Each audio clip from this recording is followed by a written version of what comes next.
So, welcome students for the second introductory lecture of the topic solution.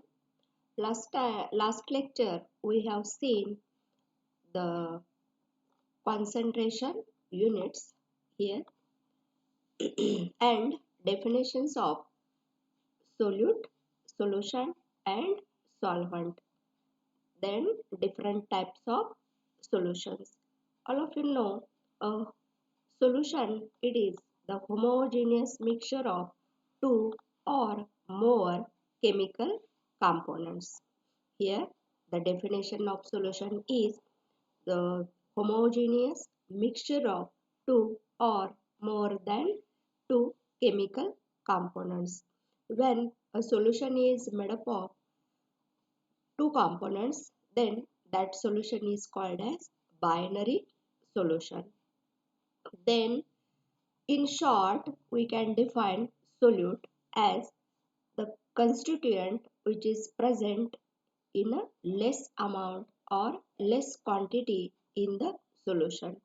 That constituent is the solute, and the definition of solvent, it is the constituent which is present in a greater amount in the solution. That is the solvent. And the homogeneous mixture of solute and solvent, it is the solution. Again, we have seen the different types of solutions. Here there are in all 9 types of solutions. Gaseous solutions, there are 3 types of gaseous solutions. For example, the solutions of gas in gas, solutions of liquid in gas, solutions of solid in gas, and the particular examples are solutions of gas in gas, a mixture of oxygen and nitrogen gas, or air, it is the mixture of oxygen, nitrogen, sulfur, all the gases mixture. This is the type of solutions of gas in gas. Then the solutions of liquid in gas, for example, chloroform mixed with nitrogen. The solutions of solid in gas, for example, camphor in a nitrogen gas. Then the liquid solutions are again 3 types here. The first type here, it is the solutions of gas in liquid. For example, oxygen dissolved in water. Solutions of liquids in liquids. For example, ethanol dissolved in water. And solutions of solid in liquid. For example, glucose dissolved in water. Any salt dissolved in water. And in this chapter, we are mainly concerned with the solutions of liquids in liquids. Again, as already I have told you, there are 3 different types of liquid-liquid solutions depending on the extent of miscibility of the two solutions, and they are again classified into 3 types. First type, it is completely miscible liquids. Second type, partially miscible, and third type, immiscible. For example, completely miscible liquids, any two organic liquids, they get miscible into each other. They are completely miscible into each other, and it depends on the law, that means like dissolves in like. And water, it is not dissolved completely into the CCl4. That is these two liquids are completely immiscible, and partially miscible liquids are, for example, here phenol and water, they are partially miscible into each other. Or triethylamine and water, they get miscible in a less amount That means they are partially miscible liquid pairs. And the last type of solutions, it is solutions of solids in solid solutions. For example, gas solid, then liquid solid and solid solid.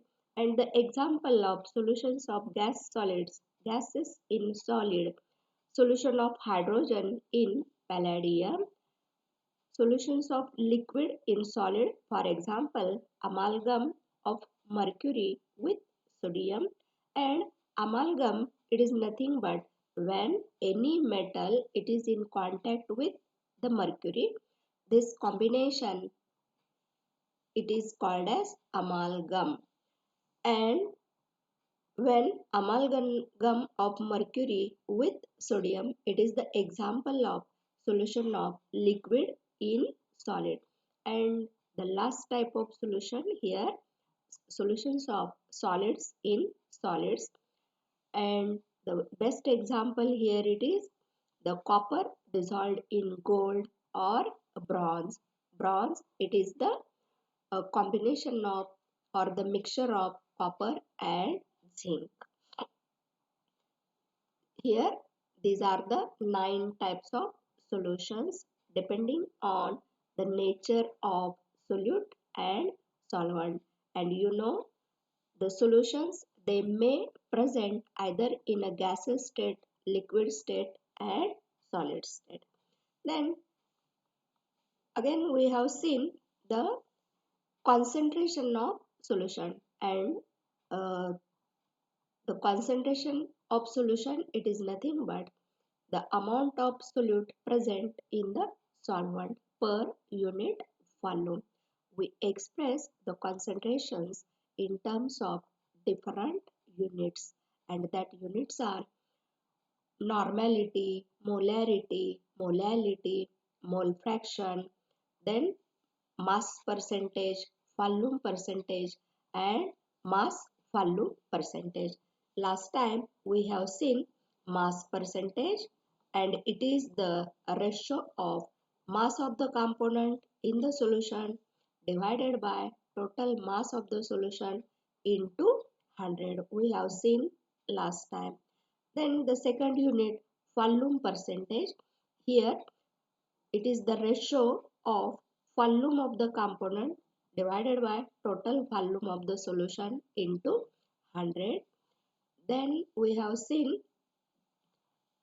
mass by volume percentage. Here the solute is taken in a wet form and solvent it is in a volume form. And the next unit we have seen, it is the parts per million. And parts per million means when solute is present in a trace quantity, very small quantity, it is converted to express concentration in parts per million, and it is defined as number of parts of the component divided by total number of parts of all components in the solution into 10 raised to 6. By using this formula, we can calculate the ppm value. Then the most important concentration unit, it is the mole fraction. And mole fraction is commonly used symbol for mole fraction is the X. Mole fraction of any component, it is denoted by the symbol X, small x letter, and the subscript used on the right hand side of X denotes the component. And the mole fraction of a component, it is defined as the ratio of number of moles of component divided by total number of moles of all the components. Here mole fraction, it is again a ratio number of moles of the component divided by total number of moles of the component. And you know, Moles means weight of the component divided by molecular weight. And by using this formula, we can find the moles or weight of component divided by equivalent weight. By using this formula, we can find the moles. Suppose, for example, in a binary mixture, if the number of moles of A component and the B component are Na and Nb respectively. Here, Na, these are the moles of component A, and Nb, these are the moles of component B. Then the mole fraction of component A will be written as XA, it is equal to Na divided by Na plus Nb, where Na, these are the moles of A component, and this Na plus Nb, these are the moles of total moles of all the components. Then for a solution containing I number of components, we can write Xi, it is equal to Ni divided by N1 plus N2 plus dot dot dot plus Ni, it is equal to Ni summation of Ni, and it can be shown that in the given solution sum of all the moles fraction is unity. Remember well, the sum of all mole fractions is always unity. That means the number of moles of one component x1, second component x2 plus dot dot dot plus xi, it is equal to 1. Then the mole fraction unit is a very useful in relating some physical properties of solution. For example, say vapor pressure with the concentration of solution, and quite useful in understanding calculations involving gas mixture. Then suppose for example we see how to calculate the mole fraction. Here you have problem. Calculate the mole fraction of ethylene glycol. Formula C2H6O2 in a solution containing 20% of C2H6O2 by mass. Here you have given the ethylene glycol and it is 20% by mass, and you have to calculate the mole fraction. And the solution of this problem, here I will explain you. Assume that we have 100 grams of solution. One can start with any amount of solution because the results obtained will be the same. And here in this problem, the solution, it contains 20 gram of ethylene glycol and 80 gram of water.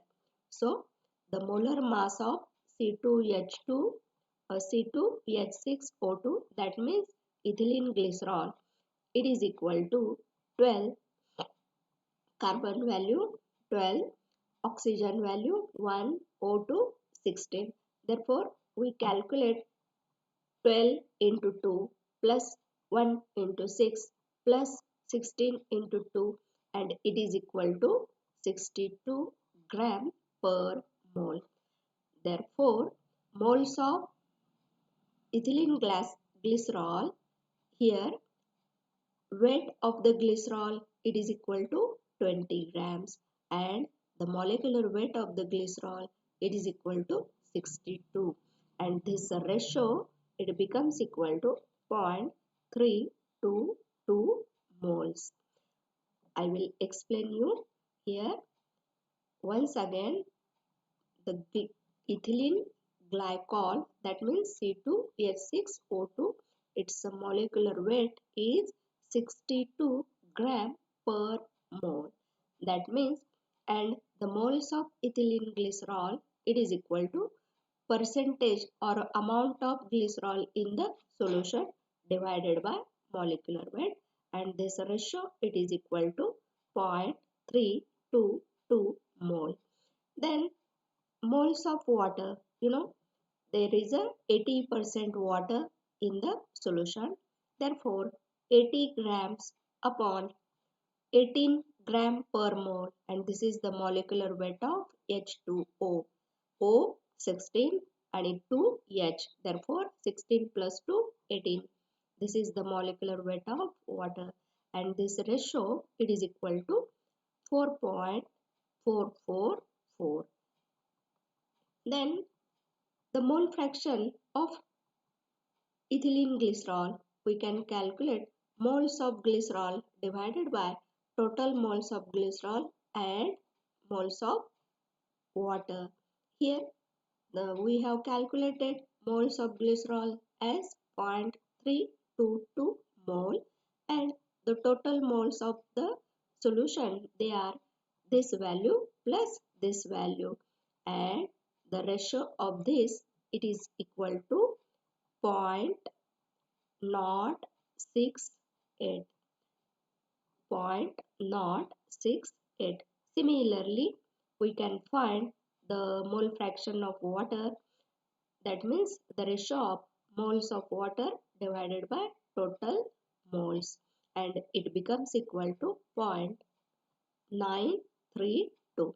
And remember that the number of moles here, number of mole fraction of water, it is equal to 0.932, and mole fraction of glycerol it is equal to 0.068, and the sum of these two it is equal to 1.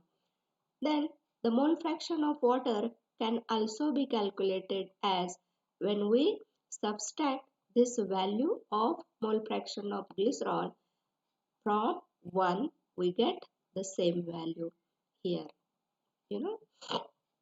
Then the next concentration unit, here it is molarity, and molarity it is denoted by capital letter M. M is defined as number of moles of solute dissolved in 1 liter of a solution. Here molarity always denoted by capital letter M, and it is defined as number of moles of solute dissolved in 1 liter of a solution, and it is expressed as molarity it is equal to moles of solute divided by volume of solution in liter. For example, here 0.25 mole per liter or 0.25 molar solution of NaOH means that 0.25 mole of NaOH has dissolved in 1 liter or 1 cubic decimeter. Here, how to calculate the molarity? We see this example. Here, calculate the molarity of a solution containing 5 grams of NaOH in 450 ml of a solution. I will read this problem again. Calculate the molarity of a solution containing 5 grams of NaOH in 450 ml solution, and the molarity is calculated as follows. Here the number of moles of NaOH, they have given 5 grams.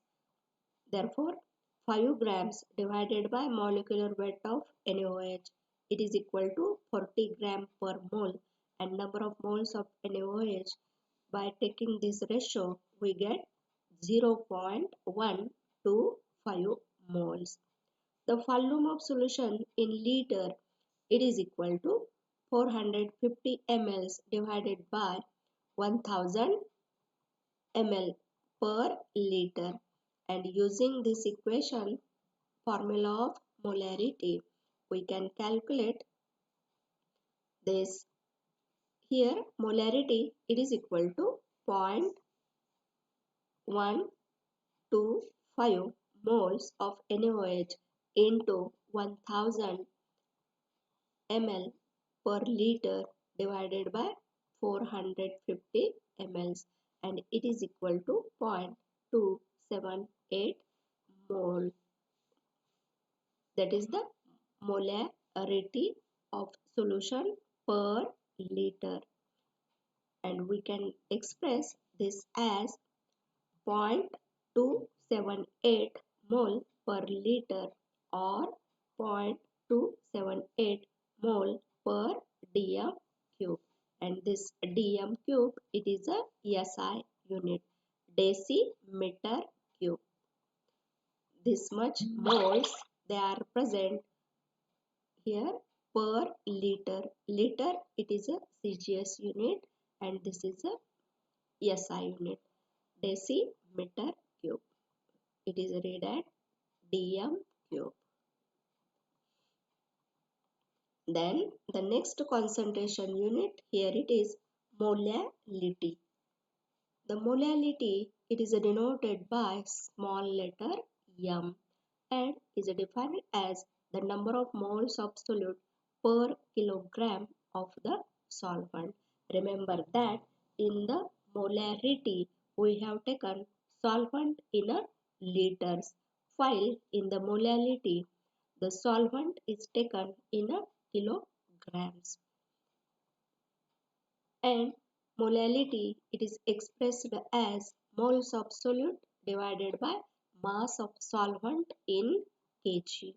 For example, 1.00 mole per gram or 1.00 mole of solution of KCl means that 1 mole means 74.5 grams of a KCl is dissolved in 1 kg of water.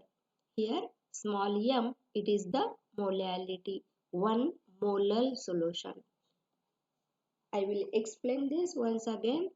1 mole per kilogram or 1 molar solution of KCl means that 1 mole, that is the molecular weight of KCl, and that is the 74.5 grams of KCl is dissolved in 1 kilo of water. Each method of expressing concentration of solution has its own merits and demerits. Mass, percent, ppm, mole fraction, and molality are independent of temperature, whereas molarity is a function of temperature. So this is because volume depends on temperature and mass does not depend on temperature. So the concentration units based on weight, they are more correct or more precise. So here we will see the another example which depends on the calculation of molality. Here the molality, calculate molality of 2.5 grams of ethanoic acid in 75 grams of benzene. Here the molar mass of ethanol, here it is C2H4O2, and it is equal to 60 gram per mole. Then the moles of C2H4O2, it is equal, they becomes 0.0417. Ethanoic acid, that is the CH3COOH, that means C2H4 and O2, ethanoic acid. Here the molar mass of ethanoic acid, it is equal to 60.